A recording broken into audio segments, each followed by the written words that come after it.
Hey everyone, it's Kelvin and welcome back to another watercolor tutorial for Procreate. So in today's video, I'm going to show you how to paint this very simple cat illustration. And also at the end, I'm going to use my kind of dappled lighting effect, and I'll show you how that works and how I can get these kind of beams of sunlight. So I've already got a watercolor paper texture loaded into Procreate, and in this case I'm using the Forester paper texture. And for the brushes, I'm going to use the feather brush kit. And that's because the selection of brushes in that kit are ideal for anything furry, fluffy, or feathery, so it's actually really perfect for this cat illustration. And as usual, I'll put links to everything I use in the description below. So I've already got my cat sketched out here, and you guys can have this sketch for free. I'll put a download link in the description. I've just placed it up here as the very top layer, and then I set the transparency mode to multiply, just so it doesn't cover up what we're going to paint underneath it. Next, I'm going to select a blank layer underneath the watercolor paper texture, just like you normally would, and I'm going to start painting here.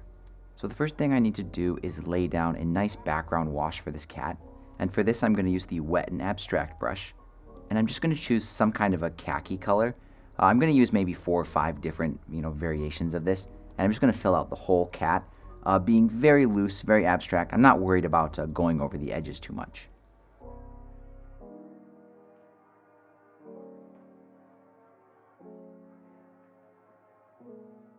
So there we go, that turned out really nice. Next, I'm going to use the plumage blender in the feather brush kit. It's the one at the very bottom here.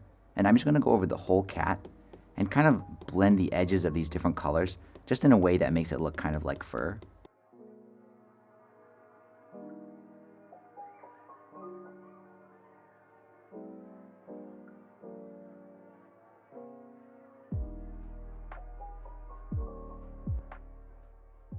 So that did end up taking a couple of minutes, and it was pretty easy, but I did have to kind of pay attention to the direction of my strokes.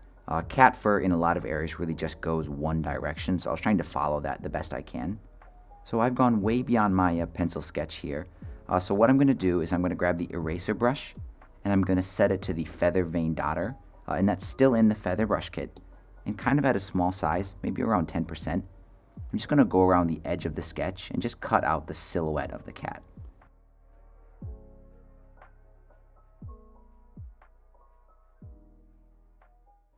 So I've cut out the silhouette of the cat, but I still have this kind of extra watercolor, and you could go in there and just erase that manually, but there is a kind of a quick selection trick you can use. So I'm going to grab the selection tool, set it to automatic, and I'm going to click and drag on the body of the cat, and I'm going to set the threshold until the entire cat is selected. There we go, I think that looks pretty good. Now the cat is selected, but I want to select everything that's not the cat. So after that, I'm going to go down here and click invert. So now the cat is not selected, everything else is selected. Now when I open the layers panel, I can tap on the layer with the cat and click clear, and it will clear everything that we didn't select. So that's just a time-saving trick, and I know it's a little bit confusing, but I recommend maybe watching that part again if it didn't quite make sense, because this is a really handy trick to have. Next, to make this kind of stand out of the page a little bit more, I'm going to add some shadows and highlights, and I'll start with the shadows first. So for those, I'm going to grab the selection tool and set it to freehand, and I'll start with the tail as an example. I'm just going to make a selection wherever I want there to be a shadow like this. Then I'll go to hue, saturation, and brightness, and I'll just darken that area a little bit. And I'm going to go over the whole body of the cat here and just add shadows wherever I think it needs it.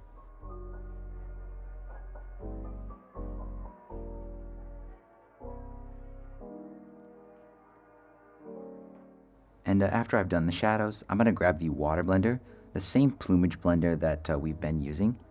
And again, at a kind of medium size, I'm just going to break up the hard edges on some of these shadows. I don't want to get rid of all of them because I do like the way it looks, but just wherever it looks a little bit too strong, I'll just kind of break it up. Next, I'm going to add some highlights. So kind of the same process, I'm going to use the freehand selection tool, and I'll add a highlight over on the tail. We'll do add to add another one here along the back, then on the side of the face, and then maybe also kind of on the face like this. And those are all active, so I'm going to feather them all out at the same time, and I think I'll feather them to around 30%. Then I'll go to hue, saturation, and brightness, and I'll just brighten those areas. And it looks like they're getting a little bit too saturated, so I will just reduce the saturation just a little bit. And there we go, that looks really nice. Definitely before it was very flat looking, and that might suit your style, but often I like to add some shadows and highlights like this. It really just makes the illustration pop. Next, I'm going to move on and do the face details. And I'm going to do those on another layer, so I'll make a new layer that's above the body of the cat.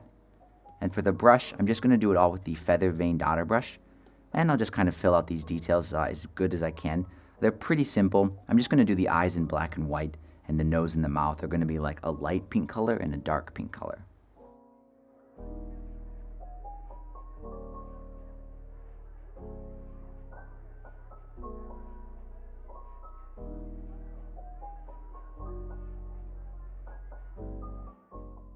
And for the whiskers, I'm just going to use a kind of medium brown color, I think something like that. And I'll just rough those in, but it usually takes a few tries. I'm using the same pen that I did the face details with. Next, I'm going to turn off the sketch. I don't really need it anymore. And my whiskers ended up being a little bit kind of uneven, so I'm going to move them. So I'm going to use the freehand selection tool, and I'll just select the whiskers, just like that. Then I'll grab the arrow tool, set it to freeform. Then I can just move these around kind of wherever I want. And I think I'll position them like this. There we go. Now we lose a little bit of contrast, and this is going to be different depending on what colors you chose for the body of your cat.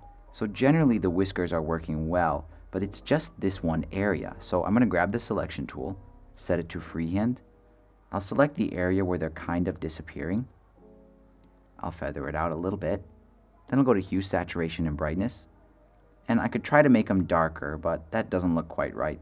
I think I'll go lighter. There we go, that stands out much better. And that's just a handy little trick to sort of guarantee contrast no matter what the pattern is in the background wash. Next, I'm going to move on and do the outline.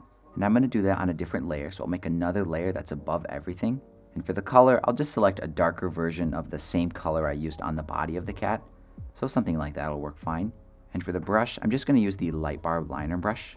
And I'm going to go along the edge of this illustration and just add a kind of a line wherever I think it needs a little bit of help with the contrast. But because this cat is fuzzy, I'm going to do a kind of broken, almost dashed line like this.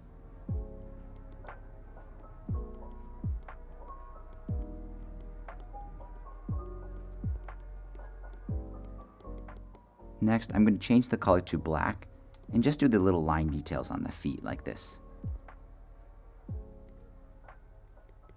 Now the outlines and the details on the feet are all on one layer, this one here, and I'm going to change the transparency mode of that to multiply. Then I'm going to lower it to 0, and I'm going to slowly raise it back up just until those kind of lines stand off enough, but they're not too bold. There we go. I think 60 or 70% is pretty good in this case. And this one could be totally done as it is, but if you want, there's a cool trick to add this kind of dappled sunlight effect, kind of like sunbeams maybe coming through a window.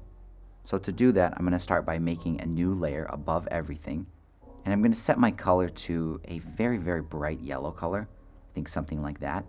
And for the brush, I'm going to use the wet and abstract brush, and I'm going to start by just kind of dabbing this around like this. Next, I'm going to grab the water blender brush, and at a pretty large size, I'll just dab this around just to make those really, really, really soft and abstract. Next, I'm going to go back and grab the same wet and abstract brush that I used before, and I'll just make a few lines like this. There we go. I think that looks pretty good. Next, I'm going to open up the layers panel, and here's the layer where I did all that on.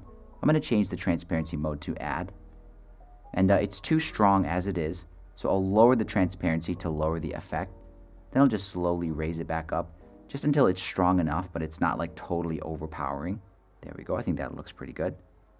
And there we go. This one is all done. And here's what it looks like when I print it out. So lately I've been trying to kind of understand how I can break down different types of illustrations into something I can paint in Procreate. And again, I come back to this sort of 3-step process. And that's exactly what I used in this video. So the first step is always to do like a background wash that gets the shadows and the highlights right. The second step is usually to add the details like the face, the nose, any kind of pattern or clothes or anything like that.